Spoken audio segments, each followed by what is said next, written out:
اعوذ باللہ من الشیطان الرجیم، بسم اللہ الرحمن الرحیم۔ السلام علیکم ناظرین، امید ہے آپ خیریت سے ہوں گے۔ ان دنوں پاکستان بڑا خوبصورت خبروں کی زد میں ہے۔ ہم آج جن موضوعات پہ بات کریں گے اس میں بلاول اور زرداری صاحب جو ایک طرفہ تماشا لگا ہوا ہے،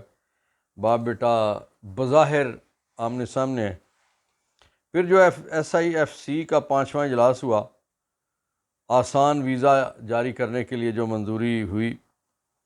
پھر عمران خان صاحب نے آرمی ایکٹ اور سیکرٹ ایکٹ کو چیلنج کر دیا، اس پہ بھی بات ہوگی۔ چینی پٹرول ڈیزل کی اسمگلنگ کے حوالے سے جو کچھ ہو رہا ہے اس پہ بھی بات کریں گے۔ دردناک بات اس حوالے سے جو کرنی ہے وہ ارشد شریف کے گھر والوں کو وارنٹ نکال کے عدالت نے گرفتاری کا حکم دیا ہے، اس پہ بات ہوگی۔ اور بھارت میں G20 کانفرنس، دنیا بھارت کی دروازے پہ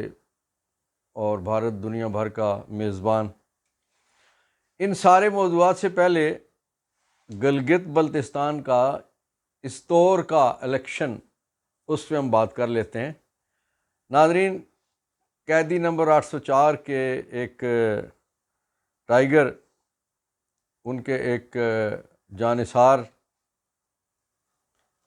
خالد خورشید، جو گلگت بلتستان کے چیف منسٹر تھے PTI کی حکومت کے، انہیں پچھلے دنوں ایک عدالتی فیصلے کی روشنی میں، آپ کو پتہ ہے اس قسم کے لوگوں کے حوالے سے جو عدالتی فیصلے آتے ہیں وہ کیا ہوتا ہے، اس عدالتی فیصلے کے ذریعے سے انہیں نائل کر دیا گیا، اور جو ضمنی الیکشن تھا اس میں ان کے والد خورشید خان، اگرچہ وہ نان پولیٹیکل آدمی ہیں، انہیں ٹکٹ دیا گیا اور انہوں نے بھاری اکثریت سے وہاں پہ پیپلز پارٹی کو اور نون لیگ کو ہرا دیا۔ ایک بات مزید سامنے آئی کہ لوگ قیدی نمبر 804 کے ساتھ کھڑے ہیں۔ اس کی طرف سے اگر جو کہا جا رہا ہے نا کہ کھمبے کو یا درخت کو بھی ٹکٹ دے دیا جائے تو جیت جائے گا، یہاں تو صورتحال مختلف ہے۔ خالد خورشید، انہوں نے آخری حد تک خان صاحب کے لیے ان کی دفاع میں، ان کی جانثاری میں کوئی کسر نہیں چھوڑی، اور جب وہ چیف منسٹر تھے تو انہیں اسلام آباد میں پابند سلاسل بھی کیا گیا، انہیں گرفتاری اور ان کی نظر بندی یا اس طرح کے معاملات بھی ہوئے، انہیں روک لیا گیا، انہیں گلگت بلتستان ہاؤس میں محبوس کر دیا گیا۔ لیکن اس کے باوجود انہیں بہت دھمکیاں دی گئی، انہوں نے دھمکیوں کی پرواہ نہیں کی اور ان سے حکومت چھینی گئی اور سیٹ بھی چھین لی گئی۔ اس کے باوجود وہ ان کے ساتھ کھڑے رہے۔ آپ کو پتہ ہے نا کہ تپش کے وقت میں کم لوگ کھڑے رہتے ہیں۔ بہرحال PTI کے جو ورکرز ہیں انہیں مبارکباد ہے اس بات کی کہ انہوں نے ایک اور مارکا سر کر لیا، اور یہ اس بات کا اظہار ہے کہ قومی سطح پہ گلگت ہو، بلتستان ہو، کشمیر ہو، KPK ہو، پنڈی ہو، کراچی ہو، کوئی بھی جگہ ہو، قوم خان صاحب کے ساتھ کھڑی ہے، اور خان صاحب نے جو قوم کو حوصلہ دیا ہے وہ حوصلہ بڑھتا جاتا ہے۔ ناظرین، ان دنوں بلاول اور زرداری صاحب کے درمیان ایک جنگ جاری ہے، بظاہر لفظی جنگ۔ زرداری صاحب کا یہ کہنا ہے کہ الیکشن نئی الکا بندیوں کے تحت الیکشن کمیشن جب وہ مناسب سمجھے الیکشن کروائے۔ ناظرین، اس کے پیچھے پتہ ہے کیا وجہ ہے؟ کچھ ہفتے پہلے یا کچھ مہینے پہلے جب ایک دفعہ زرداری صاحب سے پوچھا گیا کہ الیکشن کب ہوں گے، تو زرداری صاحب نے کہا ظاہر ہے انہیں اس وقت جو ان کے جو لانے والے، بٹھانے والے اور ان کو چلانے والے، ان کے طرف سے وہ زرداری صاحب کا جواب یہ تھا کہ الیکشن تب ہوں گے جب ہم چاہیں گے۔ اسی نوعیت کا جواب مولانا فضل الرحمان صاحب نے بھی دیا تھا۔ تو وہ چیزیں کچھ ان کی کئی ان کے آڑے بھی آ رہی ہیں، اور دوسری یہ ہے کہ وہ ایک قوم کے سامنے ایک دوہرا معیار رکھا جا رہا ہے کہ بلاول نے کہا کہ 90 دن میں نہیں بلکہ 60 دن میں الیکشن ہونے چاہیے، نہیں تو 90 دن میں الیکشن ہو۔ اور وہ یہ تو انہوں نے پچھلے دن کہا تھا۔ آج جو نئی بات انہوں نے کہی ہے، انہوں نے کہا کہ ہمارے اتحادی الیکشن سے خوفزدہ ہیں، اور ساتھ انہوں نے جملہ زبردست قسم کا کہا کہ جو ڈرتا ہے وہی مرتا ہے۔ انہوں نے کہا کہ شکست کے خوف سے ہمارے اتحادی الیکشن سے بھاگ رہے ہیں۔ تو اس وقت ناظرین جو صورتحال ہے اس میں باپ بیٹے کا الگ الگ موقف ہے. اب یہ بلاول سے پوچھا گیا تو انہوں نے کہا کہ گھر کے اندر تو میں بات مانوں گا، باہر نہیں مانوں گا، باہر تو سینٹرل ایگزیکٹو کمیٹی کا جو فیصلہ ہوگا وہ مانوں گا. اب دیکھتے ہیں کہ دونوں میں سے کس کی بات کب تک، کہاں تک، کس طرح سے چلتی ہے. لیکن ایک طرفہ تماشا لگا ہوا ہے، شغل لگا ہوا ہے. سمجھا جا رہا ہے کہ قوم بیوقوفوں کی قوم ہے، لیکن ایسا نہیں ہے. ہر آدمی کے ہاتھ میں یہ ٹیلی فون ہے نا، اور اس کی وجہ سے نیٹ بھی ہے، اور نیٹ کی وجہ سے اس کے پاس واٹس ایپ بھی ہے، اس کے پاس فیس بک بھی ہے، اس کے پاس باقی سارے کے سارے ذرائع بھی ہیں. اس لیے وہ پوری دنیا سے کنیکٹ ہے اور ساری خبریں اسے مل رہی ہیں. اس لیے آج کا پاکستانی نہ ان پڑھ رہا ہے، نہ بے خبر رہا ہے، نہ بے شعور ہے. وہ پڑھا لکھا پاکستانی ہے، باخبر پاکستانی ہے، اور شعور والا اور عقل اور دماغ والا پاکستانی ہے. اس لیے اس کو دھوکہ نہیں دیا جا سکتا. ناظرین، SIFC ایک ادارہ بنایا گیا جو پاکستان میں جو لوگ سرمایہ کاری کرتے ہیں ان کی حوصلہ افزائی کے لیے. اس کا 5واں اجلاس ہوا ہے، اور اس میں جو ایک چیز کا فیصلہ کیا گیا ہے کہ پاکستان میں جو لوگ سرمایہ کاری کے لیے آتے ہیں جو ویزے لیتے ہیں، تو ان کے لیے ویزا جو ہے وہ اسے جاری کرنے کے لیے آسان پالیسی بنا دی گئی ہے کہ وہ صرف ایک ڈاکیومنٹ، اور وہ ڈاکیومنٹ ممکنہ طور پہ جو ہماری تاجر جو ہیں چیمبر آف کامرس ہے اس کی طرف سے کوئی لیٹر ہوگا تو شاید وہی کافی ہوگا اس شخص کو یا اس ادارے کو ویزا دینے کے لیے. تو یہ بڑی اچھی بات ہے کہ ویزا آپ جتنا باہر کے لوگوں کے لیے آسان کریں گے تو اتنا لوگوں کی آمد ہوگی تو سرمایہ کاری بھی آئے گی، اور یہاں باقی کام کاروبار بھی جس میں ہوٹلنگ بھی شامل ہے، ٹکٹنگ بھی شامل ہے، باقی چیزیں بھی، سیاحت بھی شامل ہے. تو یہ ساری چیزیں آسان ہو جائیں گی. پاکستان کے حوالے سے ایک اچھی بات ہے. چیئرمین PTI عمران خان صاحب نے آرمی ایکٹ، ترمیمی ایکٹ اور سیکرٹ ایکٹ دونوں کو چیلنج کر دیا. سپریم کورٹ میں ان کیسز پہ نمبر بھی لگے ہیں، اور یہ اس سے پہلے بھی چیلنج ہو چکے ہیں. ان کو سندھ بار نے بھی چیلنج کر رکھا ہے. اس پہ جلد ہی، اس کی وجہ یہ ہے کہ بے شمار معاملات ایسے ہیں، مثلا آرمی کو ایک جبراً ایک بوجھ ڈال دیا گیا ہے فوجی عدالتیں بنا کے کہ آپ پرائیویٹ لوگوں کا ان کے مقدمات چلائیں. آپ کو پتہ ہے نا کہ جب پرائیویٹ لوگوں کے مقدمات آرمی عدالتوں میں چلتے ہیں تو ایک بڑا ایک کھچاؤ سا پیدا ہوتا ہے، وہ نفرتیں بڑھتی ہیں، محبتیں کم ہو جاتی ہیں، چلے اس طرح کہہ لیتے ہیں. تو وہ میں یہ سمجھتا ہوں کہ اگر یہ جو ہی سپریم کورٹ میں یہ کیس لگے گا تو پہلے یہ کہا جائے گا کہ اس پہ اسٹے مانگ لیا جائے گا. جو پروسیڈنگ ہو رہی ہے تو پروسیڈنگ رک جاتی ہے، تو یقیناً پھر جو خان صاحب کے خلاف اس وقت کیس ہے سائفر والا وہ بھی رک جائے گا، کیونکہ وہ بھی انہی قوانین کے تحت وہ عدالت بھی بنی ہے. انوکھی عدالت ہے پورے پاکستان میں، ایک جج صاحب ہیں، کوئی ڈیوٹی جج نہیں. اس لیے وہ ہمایوں دلاور صاحب سے بھی زیادہ تاخیر کیے جا رہے ہیں خان صاحب کے مقدمات سننے میں. اس میں جو ترمیم کو چیلنج کیا گیا صدر مملکت کو بھی اور وفاق کو بھی اس میں ساتھ فریق بنایا گیا ہے. یقیناً صدر مملکت کی طرف سے جب جواب آئے گا تو انہوں نے تو یہی کہنا ہے کہ یہ قوانین جو تھے یہ لیپس کر گئے تھے، میں نے واپس کر دیے تھے، اور یہ تو اپنی آئینی حیثیت یا قانونی حیثیت کھو چکے ہیں، یہ قانون بنا ہی نہیں ہے سرے سے. تو میں سمجھتا ہوں کہ صدر مملکت کی طرف سے ایک جواب آنے پہ ہی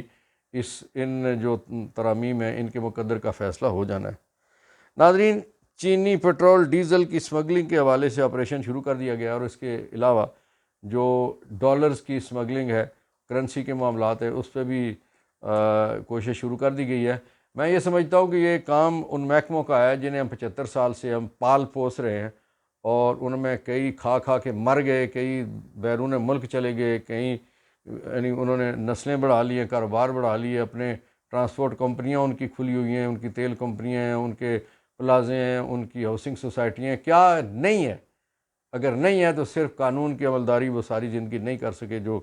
مر گئے یہاں کا کھاتے کھاتے. لیکن یہ ایک اچھی بات ہے کہ جتنا عرصہ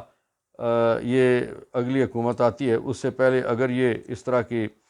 کریک ڈاؤن جاری رہیں، گرفتاریاں جاری رہیں، ان چوروں کو پکڑا جائے، ان پہ ہاتھ ڈالا جائے، تو یہ پاکستان کے لیے ایک خوش آئند بات ہے.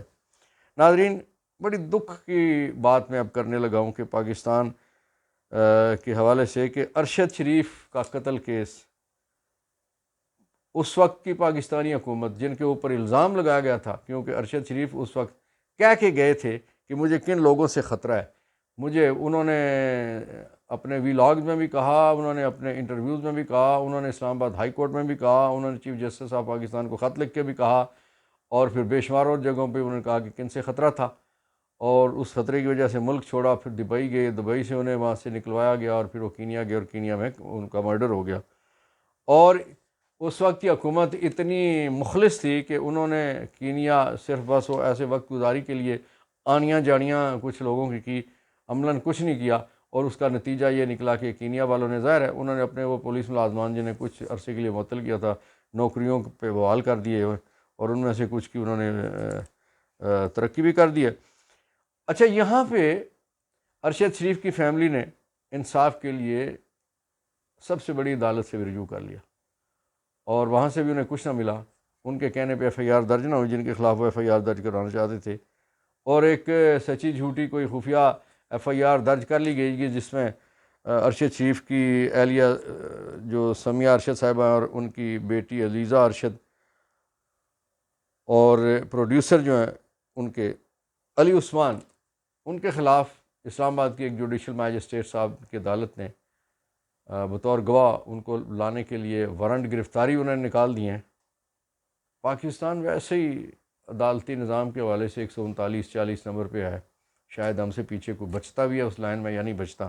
تو یہ اس طرح کے جو میاں دلاور صاحب کی عدالت سے جو کچھ ہوا، جو آگے پھر سائفر والے کیس میں جو کچھ ہو رہا ہے، جو اسلام آباد ہائی کورٹ میں خان صاحب کی بیل اور پھر ان ساری چیزوں کے حوالے سے، ڈیفنس کے حوالے سے، بیلوں کے حوالے سے، اپیل کے حوالے سے